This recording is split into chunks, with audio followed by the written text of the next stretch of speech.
غیر ضروری نیٹ کا استعمال، غیر ضروری اسمارٹ فون کا استعمال، یہ بھی آج کل ہلاک کرتا ہے۔ حضرت مفتی تقی صاحب دامت برکاتہم فرماتے ہیں اس زمانے کا یہ عظیم فتنہ ہے اسمارٹ فون، اس لیے غیر ضروری اس کا استعمال اس سے بچیں۔ غیر ضروری اسمارٹ فون کا استعمال اور غیر ضروری نیٹ کا استعمال، پھر ایسے لوگوں کی نظروں کی حفاظت نہیں رہ پاتی اور بد نگاہی میں آدمی مبتلا ہو جاتا ہے، یکسوئی برباد ہو جاتا ہے، دل برباد ہو جاتا ہے۔ نہ جانے اس میں کتنی خرافات میں ہم لوگ مبتلا ہو رہے ہیں اس موبائل کی وجہ سے، اسمارٹ فون کی وجہ سے۔ غیر ضروری جو لوگ اسمارٹ فون نیٹ استعمال کرتے ہیں غیر ضروری، ان کی بھی نظروں کی حفاظت نہیں ہو پاتی، اکثر ان کی بھی نظروں کی حفاظت نہیں ہو پاتی، یکسوئی غارت ہو جاتی ہے۔ ٹائم ہی نہیں ہے نہ نماز کا، نہ تلاوت کا، نہ ذکر کا، نہ مطالعے کا، اپنے اکابرین کی تعلیمات کے مطالعے کا بھی ٹائم گھنٹوں موبائل میں لگے رہنے کا ٹائم ہے، سرچنگ چل رہی، نہ جانے کیا کیا چل رہا ہے، بس یہ مختلف چیزیں تلاش کر رہے ہیں،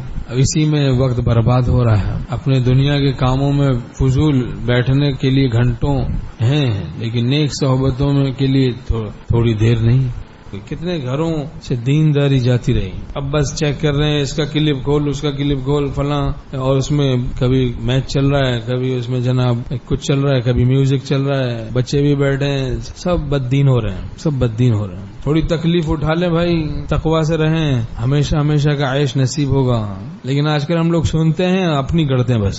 ہمارے شیخ رحمۃ اللہ علیہ فرماتے تھے بھائی بی بی سی چھوڑو، بابا سی سنو، بابا کی سنو، ہی برادر کشتی بابا نشیں۔ مولانا روم رحمۃ اللہ فرماتے بھائی بابا کی کشتی میں بیٹھ جاؤ، وہ کشتی عجیب کشتی تھی، وہی تجری بہم فی موج کالجبال، جو پہاڑ جیسی موجوں میں چلی جا رہی تھی، حضرت نوح علیہ السلام کی کشتی۔ بسم اللہ مجریہا و مرساہا، اس کا چلنا رکنا اللہ کے نام سے تھا، بس یہی ہم لوگوں کا چلنا رکنا بھی اللہ کے نام سے ہو۔ اہل اللہ کی کشتی میں ہم بیٹھ جائیں، انشاءاللہ فتنوں کے طوفان سے محفوظ رہیں گے، معصیت اور گناہوں کے طوفان سے محفوظ رہیں گے۔